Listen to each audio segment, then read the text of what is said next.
नमस्कार, मैं प्रभात रंजन मिश्रा। आप देख रहे हैं नेशन लाइव। आप जानते हैं कि नेशन लाइव एजुकेशन मित्रा मुहिम के तहत लगातार स्कूल से बातचीत कर रहा है, स्कूल से जुड़े हुए लोगों से बातचीत कर रहा है, ये जानने के लिए कि किस तरीके से शिक्षा व्यवस्था को फिर से पटरी पर लाया जा सकेगा।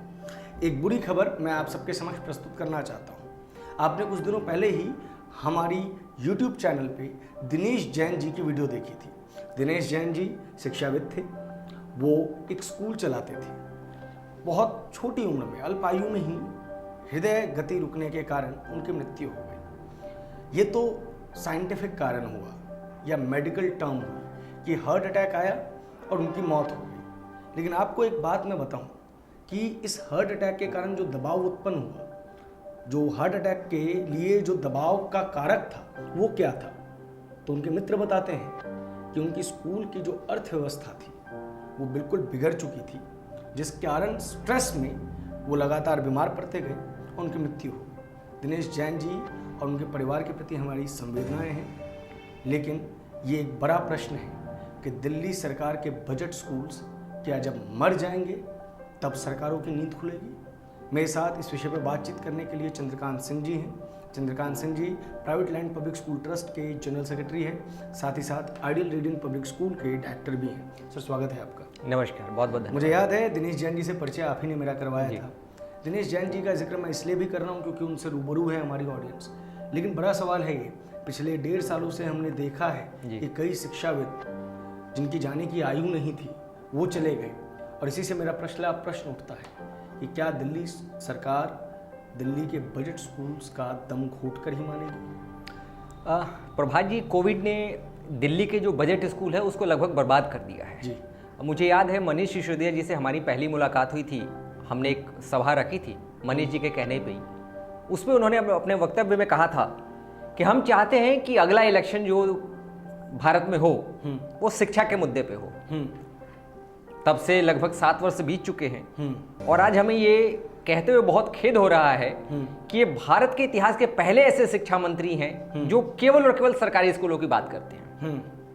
आप देखते हैं कई स्तरों पे, कई प्लेटफॉर्म पे वो अपने सरकार की जो उपलब्धियां गिनवाते हैं उसमें 2 बातें रखते हैं विशेष प्रकार से। शिक्षा में हमने बहुत जबरदस्त काम किया और चिकित्सा में हमने बहुत जबरदस्त काम किया। चिकित्सा में क्या काम किया वो कोविड के दौरान सब लोगों ने देख ही लिया, महसूस ही किया कि किस प्रकार से लोग हॉस्पिटल में बेड्स के लिए तरसते रहे और इनके सारे मोहल्ला क्लिनिक बंद लगभग थे ही। अब हम शिक्षा की बात करते हैं। शिक्षा में बहुत जबरदस्त काम किया, तो काम किया है इसमें कोई दोराई नहीं है, लेकिन क्या काम किया ये आम जनता समझ नहीं पाती है। कि आम जनता को लगता है कि जो एक सुंदर स्कूल बना दिया, स्कूल के अंदर बढ़िया बढ़िया डेस्क रख दिए, यही बहुत बड़ा काम है।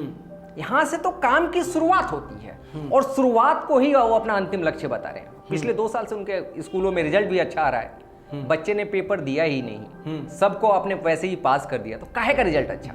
और अगर आपके स्कूल इतने अच्छे हो गए हैं तो अभी भी लाखों बच्चे पब्लिक स्कूलों में आरटीई एक्ट में जो ईडब्ल्यूएस कैटेगरी के अंतर्गत एडमिशन लेने के लिए क्यों परेशान है।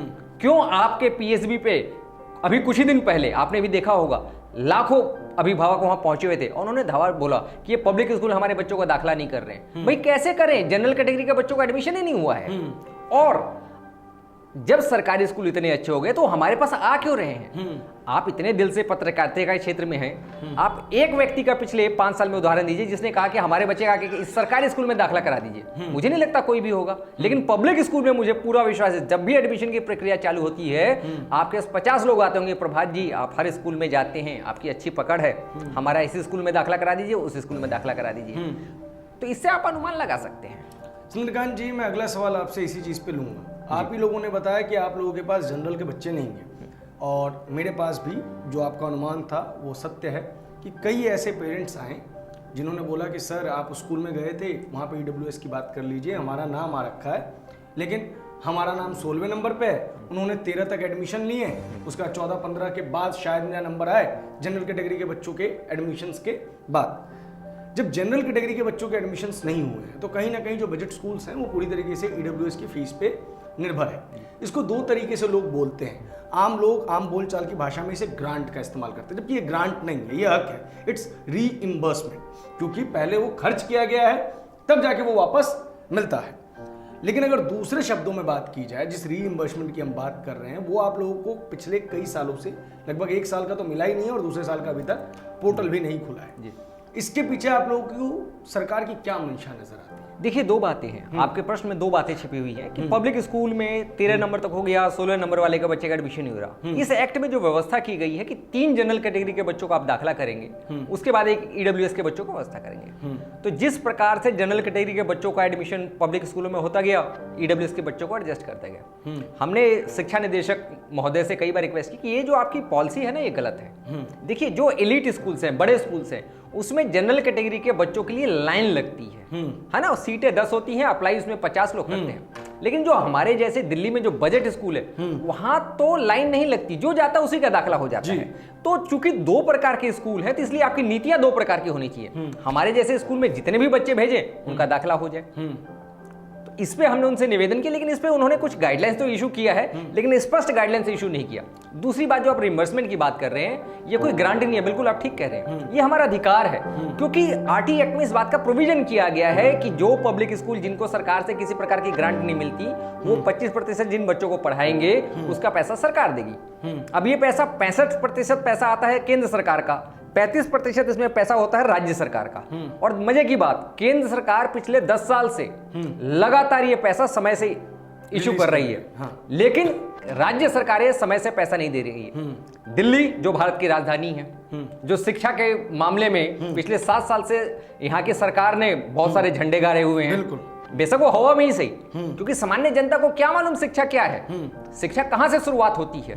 बिल्डिंग बनाने से शिक्षा की शुरुआत नहीं होती, वो तो वहां केवल बिल्डिंग एक बच्चों को बैठने की जगह बन गई। अब जो हमारा अधिकार है, अब देखिए दिनेश जैन जी की मौत की बात चली, 25-26 साल से वो बेचारे विद्यालय चला रहे थे। विद्यालय में लगभग 200 बच्चे थे। कोविड के दौरान उनके सारे बच्चे खत्म हो गए थे, लास्ट में उनके 6 या 7 बच्चे थे, वो भी फीस किसी की आ नहीं रही थी। अब आप सोचिए, सरकार का कई बार ध्यान खींचा गया। आपके सामने 26 तारीख को कार्यक्रम हुआ, हमने वहां के शिक्षा के अधिकारियों को बुलाया था, वहां के मेयर साहब थे, उनके सामने ये व्यथा रखी गई। 9 साल से लगभग जो है एमसीडी द्वारा पैसा नहीं दिया गया, 9 ईयर्स। ईस्ट दिल्ली में 9 साल से बच्चों को पढ़ाया जा रहा है, और जो उनका अधिकार है, किसी प्रकार का हम उनसे अनुदान नहीं मांग रहे, जो हमारा अधिकार है, उस अधिकार को भी अब तक रिलीज नहीं किया गया। इसके लिए कौन जिम्मेवार है? शिक्षा। बेसिकली इसमें देखना पड़ेगा कि दिनेश जैन जी की मृत्यु कोई नेचुरल डेथ नहीं है, जस्ट अ सिस्टमैटिक डेथ। इसके ये मर्डर है, जिस मर्डर को सिस्टम ने किया है, सिस्टम की लापरवाही के कारण शिक्षकों के ऊपर, जो आधारशिला रखते हैं एक समाज की, उनके ऊपर वो दबाव बना दिया जाता है कि वो खुद का दबाव ना झेल पाए।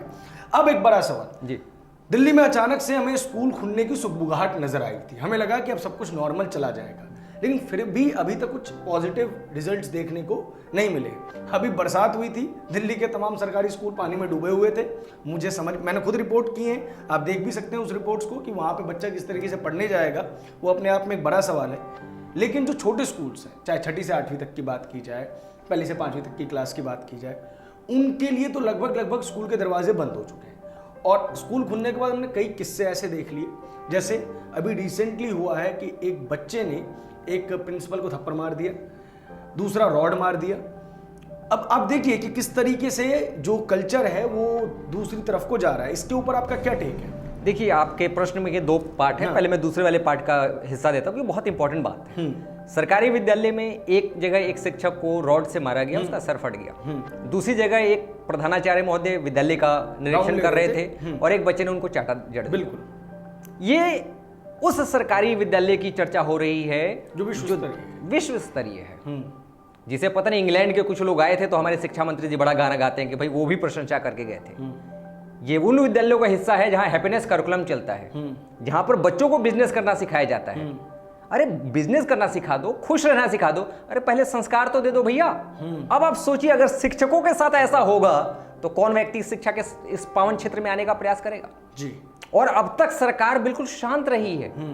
शिक्षक का लगातार अपमान हो रहा है सरकारी विद्यालयों में, और सरकार की तरफ से किसी प्रकार का कोई एक्शन नहीं। क्यों? क्योंकि उनका वोट बैंक बिगड़ ना जाए।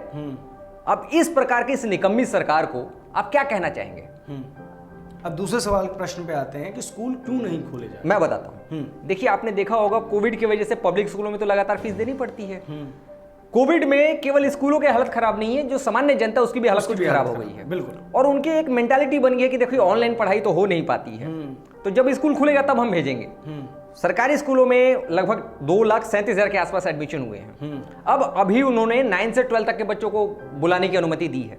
अब ये जो 9 से 12 तक के बच्चे, इनको भी ये स्टैगर्ड तरीके से बैठाना है, तो इन्हीं बच्चों को उनको बैठाने में दिक्कत हो रही है। अब जो पब्लिक स्कूल है, पब्लिक स्कूल में इंफ्रास्ट्रक्चर पर्याप्त रहता है। आप सोचिए, अगर किसी पब्लिक स्कूल में 50 बच्चे को बैठाना है और जगह 40 की हो, तो क्या वो 50 जो बाकी के एक्स्ट्रा 10 बच्चे हैं वो इस स्कूल में झेलेंगे? वो एक दिन ही झेलेंगे क्योंकि वो पैसा देते हैं। लेकिन सरकारी स्कूल में शिक्षा छोड़ के बाकी सब कुछ मुफ्त में मिलता है। आपको वजीफा मिलेगा, किताबें मिलेंगी, खाने को मिड डे मील मिलेगा, लेकिन शिक्षा की बात नहीं होती। अब चूंकि व्यक्तिगत पैसा नहीं लगता है, तो वो इस सारी खामियों को भी स्वीकार कर लेता है। अब इसके वजह से चूंकि उनके पास जगह नहीं है बैठाने की, तो अपनी खामी को स्वीकार कैसे करें? उस चक्कर में हम पब्लिक स्कूलों को भी वो बच्चों को बुलाने की अनुमति नहीं दे रहे हैं। और आपने देखा होगा पिछले लगभग 2 महीने से में लगातार कोविड के जो केसेस आ रहे हैं, ये संख्या 25 से 45 के बीच में है, 75 के बीच में है। तो ये तो कुछ भी नहीं है ना। जिस दिल्ली की आबादी 2 करोड़ के आसपास है, वहां पे केवल इतनी सी संख्या है, डेंगू के केसेस इससे ज्यादा है। और बच्चों को तो ये प्रभावित कर ही नहीं रही है। पता नहीं कौन से डॉक्टर लोग जो कह रहे हैं बच्चों को ये वेव बहुत ज्यादा नुकसान पहुंचाएगी। अरे जब नुकसान पहुंचाना अगर ये शुरू कर दे, 2 मिनट लगता है विद्यालय बंद। अरे खोलने के लिए ना बहुत टाइम लगता है कि अगर ऐसा कुछ होगा तो हम तुरंत बंद कर देंगे। लेकिन बड़ा सवाल ये है कि क्या दिल्ली सरकार जो है वो बजट स्कूल्स को रिवाइव करने की कोशिश करेंगी? एक बड़ा सवाल आपके लिए भी मैं छोड़ता हुआ जा रहा हूं। पिछले 1.5-2 साल के अखबार निकालिए, नहीं 1.5-2 साल तो कम से कम 6 महीने के अखबार निकालिए। उन 6 महीने के अखबारों को ध्यान से पढ़िए, देखिए कि किस टीचर ने सुसाइड किया है, किस प्रधानाचार्य ने सुसाइड किया है। आपके आसपास चलता हुआ एक स्कूल जहाँ पे बच्चे आते थे, क्या आज वो चल रहा है? आज वो चल रहा है या नहीं चल रहा है, बड़ा सवाल है। देखिए क्या वहाँ पे वो बोर्ड टंगा हुआ है? आप पाएंगे कि आपके इलाके में स्कूल्स की संख्या में कमी आई है। याद रखिए, महामारी से हम बाहर आएंगे तो हमें ज़रूरत किसकी होगी? शिक्षा की। एक आदर्श समाज के लिए शिक्षकों का होना बेहद आवश्यक है। और ये महामारी सिर्फ और सिर्फ लोगों को हमसे नहीं छीन रही, वो संस्कार को हमसे छीन रही है, वो शिक्षा को हमसे छीन रही है, जिसे बचाना बेहद आवश्यक है। इसी के साथ मैं आज की इस वीडियो का समापन कर रहा हूँ। चंद्रकांत जी, आपका बहुत बहुत शुक्रिया कि आपने हमें समय दिया। हम लगातार चंद्रकांत जी के माध्यम से आप तक शिक्षा से जुड़ी हुई बातों को लेकर आते रहेंगे। इस वीडियो पर आपकी क्या प्रतिक्रिया है, कमेंट बॉक्स में ज़रूर बताएं। धन्यवाद।